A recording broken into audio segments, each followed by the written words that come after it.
Himachal Pradesh public works department द्वारा एक joint meeting प्रदेश में जो हमारे सड़कें हैं, चाहे वो नेशनल हाईवेज़ हैं, चाहे वो स्टेट हाईवेज़ है, एमडीआरस है, लिंक रोड्स है, और जो फोर लेनिंग है, उसमें जो दुर्घटनाएं प्रदेश में लगातार घट रही है, एक्सीडेंट्स हो रहे हैं, उसमें क्या कार्य प्रदेश के अंदर हो रहा है, कैसे हमने उसको आने वाले समय में इम्प्रोवाइज करना है, एक्सीडेंट्स को कम करना है, उसके ऊपर एक बैठक, बहुत महत्वपूर्ण बैठक जो है वो हुई है। और ऐसा नहीं है कि पूर्व में इसमें कार्य नहीं हुआ है। पूर्व में भी अगर मैं आंकड़ों को भी देखूं तो 2017 में जो एक्सीडेंट्स थे वो 3,114 एक्सीडेंट्स हुए थे, जो घटकर अब 2022 में 2597 एक्सीडेंट्स प्रदेश के अंदर हुए हैं। और डेथ्स भी वैसे आपके 1203 2017 में हुई थी, जो अब कम होकर 1032 जो है वो हुई है। इंजरीज भी आपकी 5,400 से घटकर करीबन 4,100 के करीबन करीबन रह गई है। मगर अभी भी हमको इसमें बहुत काम प्रदेश के अंदर करने की आवश्यकता है। इसलिए हमारे जो कई ऐसे जिले हैं, आज एक इस पे प्रेजेंटेशन भी हुई हिमाचल प्रदेश पुलिस द्वारा, जिसमें खास करके जो हमारे हाई प्रोन डिस्ट्रिक्ट्स है, जहाँ पे ज़्यादा एक्सीडेंट्स हो रहे हैं। और एक्सीडेंट्स जैसा आप जानते हैं कि दो किस्म के एक्सीडेंट्स है जिसपे ज़्यादा फेटिलिटीज़ होती है। एक आपकी जो गाड़ियाँ सड़कों से, पहाड़ियों से नीचे गिर जाती है, जिसमें काफ़ी जान माल का नुकसान होता है। और दूसरा जो आपका head on collisions, world bank द्वारा भी हम आने वाले समय में अभी भी उस पर कई स्कीम्स चली हुई है, कई फंडेड प्रोजेक्ट्स है, जिसमें integrated management, traffic management system को हमें और इम्प्रोवाइज प्रदेश के अंदर करने की आवश्यकता है। वहाँ पे आपका क्रैश बैरियर लगाने के बावजूद भी कई ऐसी जगह अभी भी है जहाँ पे एक्सीडेंट्स हो रहे हैं। उनको भी आने वाले समय में इम्प्रोवाइज करने के लिए हमने ये रिक्विजिट स्ट्रेंथ है पुलिस की, उनमें से ही आप ट्रैफिक के लिए डाइवर्ट कर रहे हैं। तो उसमें जो लॉ एंड ऑर्डर है वो भी पूरी तरीके से सॉल्व नहीं हो पाता है, और दूसरे तरीके से जो आपका ट्रैफिक मैनेजमेंट है वो भी उसमें सॉल्व नहीं हो पा रहा है। और इन जो डेडिकेटेड रोड्स है, इसमें आपको जो है गाड़ियाँ जो है आपकी ट्रैफिक मैनेजमेंट के लिए पीसीआर व्हीकल से हटकर भी आवश्यकता है, वो भी उसके लिए भी अभी गाड़ियाँ बहुत कम हैं डिपार्टमेंट के पास। इस चीज़ को भी हम जो है सरकार से टेकअप करेंगे आने वाले समय में, और प्राथमिकता पे इसके लिए फंडिंग करवाने का पूरा प्रयास जो है वो आने वाले समय में किया जाएगा। और आज कई मापदंडों के ऊपर जो 4-5 डिस्ट्रिक्ट्स के हमारे ऑनरेबल एसपीज यहाँ पर आए हैं, उन्होंने अपने अपने डिस्ट्रिक्ट के मुतलक कई कंसर्न्स को यहाँ पे रेज किया है, जिसको हमने मिनट्स में रिकॉर्ड किया है। और उनको भी हम ध्यान में रखते हुए हमने अपने लिए कम से 6 महीने का, 8 महीने का एक वर्किंग प्लान बनाया है, जिसमें हम डिपार्टमेंट द्वारा भी जो ऐसे स्पॉट्स है प्रदेश के अंदर जहाँ पे एक्सीडेंट प्रोन एरियाज है, उनको ठीक करने का, चाहे वो वहाँ की रोड्स की कंडीशन है, उसको वहाँ के जो साइनेजेस है उसको इम्प्रोवाइज किया जा सके, वो भी बड़ा ज़रूरी है। क्योंकि कई बारी हमारे टूरिस्ट आते हैं, उनको इलाके के बारे में पूरी जानकारी नहीं होती है, और उसकी वजह से भी फेटिलिटीज़ बढ़ जाती है। इसलिए रोड साइनेजेस और कोई हैजर्डियस एरियाज हो, उसके बारे में पहले ही जानकारी मिल जाए, उसके लिए भी हम प्रयास करेंगे। और हम टेलीकॉम डिपार्टमेंट से भी इसमें टाई अप करने की कोशिश करेंगे कि जब आप पर्टिकुलर किसी डिस्ट्रिक्ट में कोई व्यक्ति जा रहा है, वहाँ का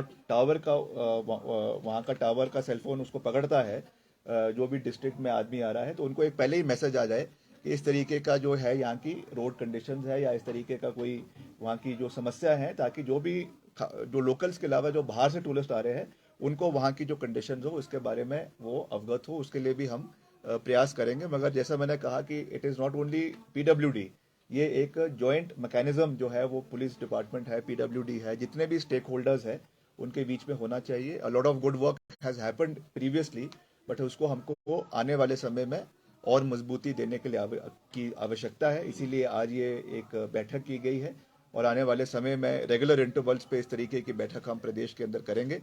और अभी प्राथमिकता पे जो हमारे, मैंने कल भी जिसके बारे में जिक्र किया कि 4 हमारे नेशनल हाईवे, स्टेट हाईवेज है, जिनकी फोर लेनिंग का कार्य बहुत जल्द इन प्रिंसिपल केंद्र सरकार से, मिनिस्ट्री ऑफ मॉर्थ से अप्रूवल हो जाएगी, उस पर कार्य शुरू होगा।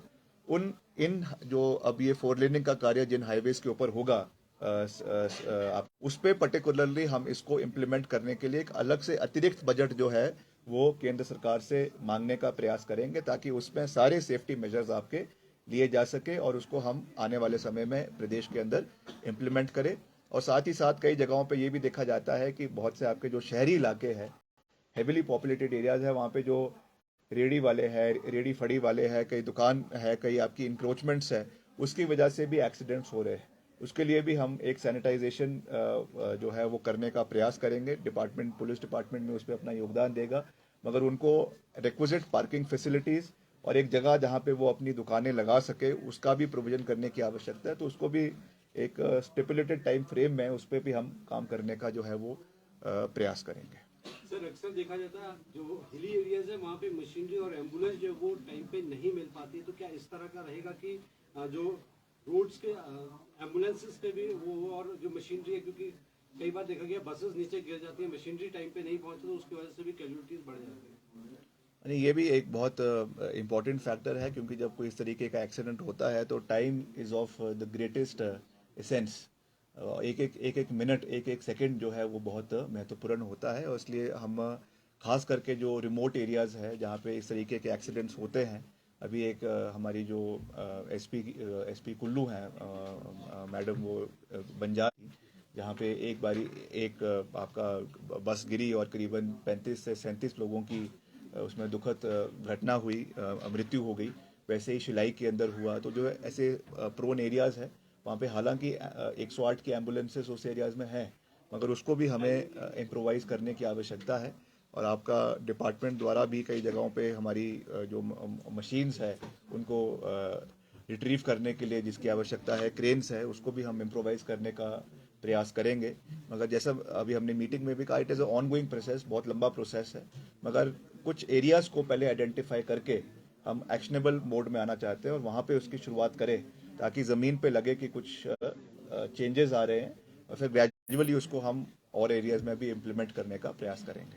सर, आपने कहा कि ब्लैक स्पॉट्स को आइडेंटिफाई किया गया है, कौन से एरिया में सबसे ज्यादा ब्लैक स्पॉट्स को आइडेंटिफाई किया गया है, और अगर जितने ब्लैक स्पॉट्स बचे हैं उनकी अब किस तरह से भरपाई की जाएगी, क्योंकि ये एक्सीडेंट का सबसे बड़ा कारण है। देखिए, टोटल तो जैसा मैंने कहा कि 6,509 जो एक आंकड़ा नेशनल हाईवे का सारी सड़कों का है, मगर उनका एक क्राइटेरिया होता है कि ये ब्लैक स्पॉट्स का क्राइटेरिया है जहाँ पे मिनिमम पाँच एक्सीडेंट्स होते हैं, या बहुत ही जो शार्प कर्व्स है, बेंड्स है, उसको होता है। पर ज़रूरी नहीं है कि एक्सीडेंट हमेशा ब्लैक स्पॉट्स पे ही होगा, उसके 500 मीटर आगे भी हो सकता है, पीछे भी हो सकता है।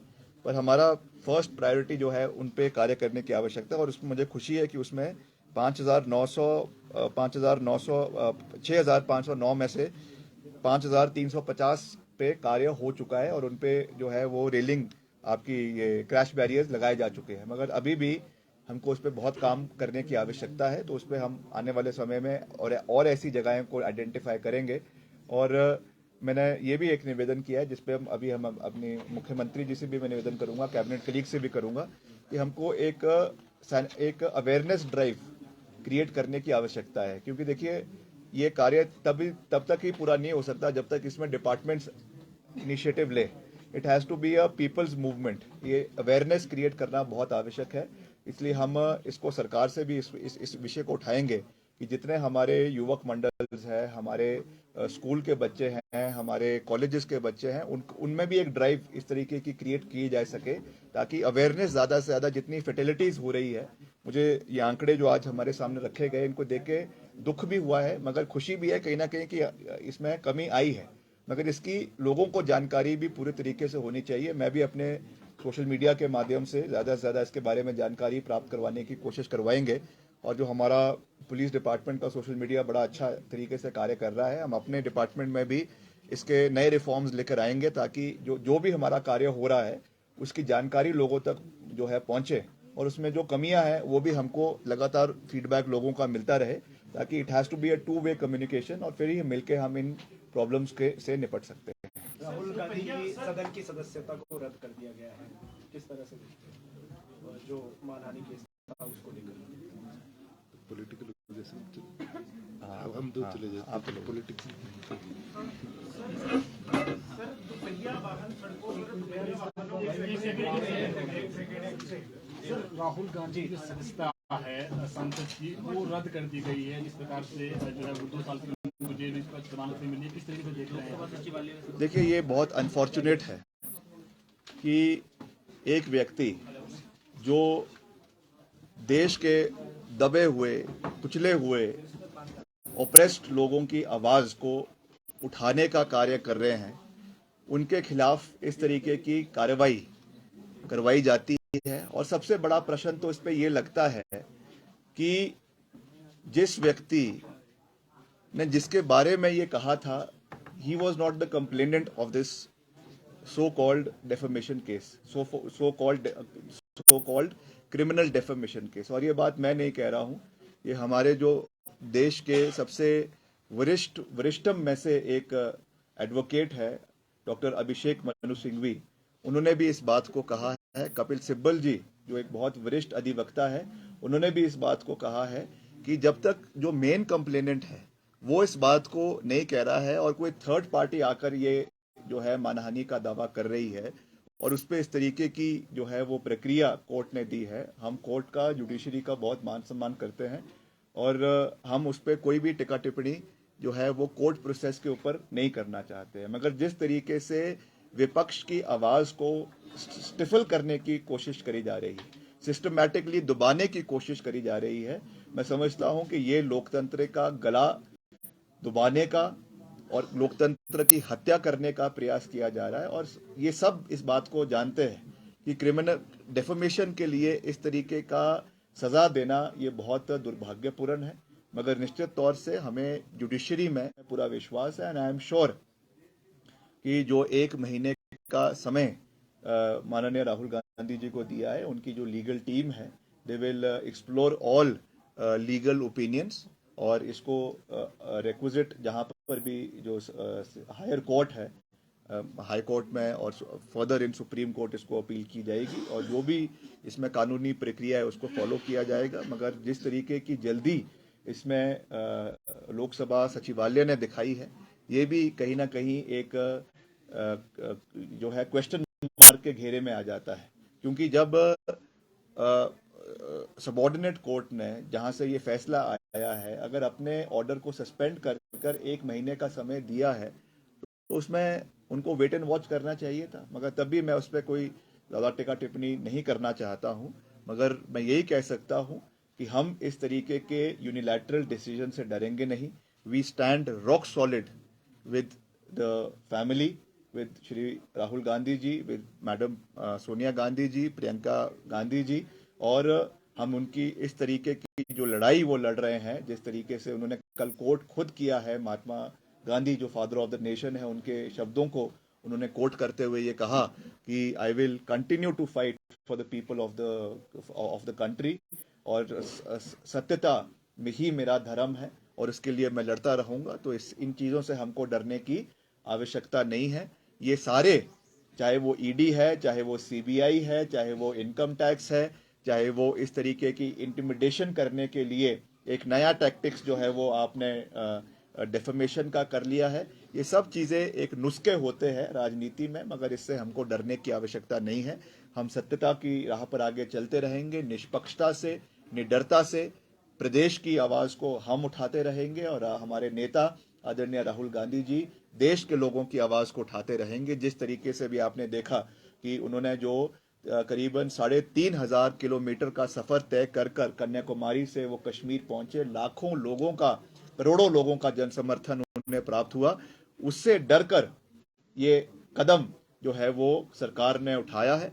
हालांकि जैसा मैंने कहा कि इसमें कोर्ट का फैसला आया है, मगर उसकी जो पृष्ठभूमि है उसको भी हमें देखने की आवश्यकता है। क्या एविडेंस को एप्रिशिएट किया गया, उसके ऊपर भी जब इसको चैलेंज किया जाएगा हाई कोर्ट में, उस समय ये बातें निकल कर आएगी। मगर मैं जुडिशियल प्रोसेस पे कोई टिक्का टिप्पणी नहीं करना चाहता हूं। We stand with the family और अंत में सत्य की जीत होगी। सत्य घबरा सकता है, डर सकता है, मगर कभी उसकी हार नहीं होती है। अल्टीमेटली ट्रूथ विल प्रिवेल और राहुल गांधी जी फ्लाइंग कलर्स के साथ निकल कर आएंगे, इसका हमें पूरा विश्वास है। तो क्या क्या आपको लगता 2024 है के कि प्लान वे में ये हो रहा है? राहुल गांधी जो है विदेश में कहते हैं हिंदुस्तान में लोकतंत्र को लेकर, क्या आपको लगता है कि ये प्लानिंग है और जो दूसरे मुद्दे चल रहे हैं देश में उनसे ध्यान हटाने के लिए भी इतनी जल्दबाजी में ये लोकसभा सचिवालय की देखिए राहुल गांधी जी ने लंदन में यूनिवर्सिटी ऑफ कैम्ब्रिज में और if I am not mistaken London school of economics में जो बातें कही थी, उन्होंने किसी का कोई कैरेक्टर असैसिनेशन नहीं किया था। उन्होंने जो प्रिवेलिंग पॉलिटिकल सर्कमस्टेंसेस आज देश के अंदर है, केवल उसके बारे में एक विस्तृत चर्चा करी थी। और आजकल यूट्यूब का ज़माना है, इंटरनेट का ज़माना है। आप यूट्यूब के ऊपर सर्च करेंगे और उस समय 2014-2013 की उस समय, और तो इवन लेटर जब माननीय प्रधानमंत्री जी अंतर्राष्ट्रीय दौरों के ऊपर कनाडा गए, यूएसए गए, इंग्लैंड गए और वहां पे उन्होंने वेम्बली स्टेडियम के अंदर या आपके सेंट्रल पार्क में न्यूयॉर्क के अंदर जो भाषण दिए, उसमें क्या बातें उन्होंने उस समय पूर्व की सरकारों के बारे में कही, तो वो क्या था? क्या वो डेफेमेशन नहीं था? तो केवल अपनी बात को कहीं पर रखना, मैं समझता हूं वो देश की तौहीन नहीं है। उन्होंने हमेशा देश हित के लिए लड़ाई लड़ी है और आगे भी लड़ते रहेंगे। और ये माहौल देश के अंदर बना, खास करके जो ये भारत जोड़ो यात्रा का बना, जिस तरीके का जन सलाह निकल कर आया, उससे घबराकर मुद्दों से हटाने के लिए, और अभी जो अदानी हिंडनबर्ग इशू निकल कर आया, जिसमें आपने देखा किस तरीके से अदानी का जो है शेयर मार्केट वैल्यू गिरी, किस तरीके से उसमें एक्सपोजे हुआ, उससे लोगों का ध्यान भटकाने के लिए, उससे हटाने के लिए इस तरीके की ये कार्रवाई करी गई है।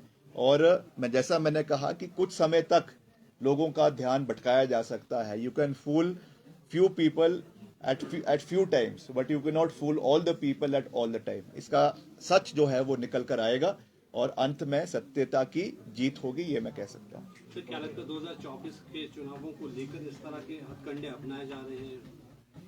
निश्चित तौर से। और क्या है, और इसका क्या एजेंडा और इसका क्या तात्पर्य निकाला जा सकता है? ये तो इलेक्शन के दिनों में ही होता है। और ऐसा नहीं है कि राहुल गांधी जी के ऊपर ही ये डेफेमेशन के केस हुए। अगर हम हिमाचल का इतिहास भी पकड़ ले तो अक्सर मेरे पिताजी धूमल साहब के ऊपर डेफेमेशन करते थे और धूमल साहब मेरे पिताजी के ऊपर करते थे। मेरे ऊपर भी क्रिमिनल डेफेमेशन का केस चला हुआ है। चुनावों के समय में हमने भी कई बातें कही, डॉक्टर राजीव बिंदल जी ने मेरे ऊपर भी केस चला हुआ है। तो ये तो कोई बड़ी बात नहीं है। हमने चुनावों में जो मुद्दे उठाए हैं उसको लेकर अगर आप किसी को जेल में डालने की प्रक्रिया शुरू कर देंगे तो ये केवल जनता की आवाज को, विपक्ष की आवाज को दबाने की बात है। और अगर आप विपक्ष की आवाज को ही दबा देंगे सरकार के अंदर, देश के अंदर, तो लोगों के मुद्दे कौन उठाएगा? तो इसको उस परिप्रेक्ष्य से देखने की आवश्यकता है। तो ये कोई बड़ी बात नहीं है, अंत में सत्य की जीत होगी।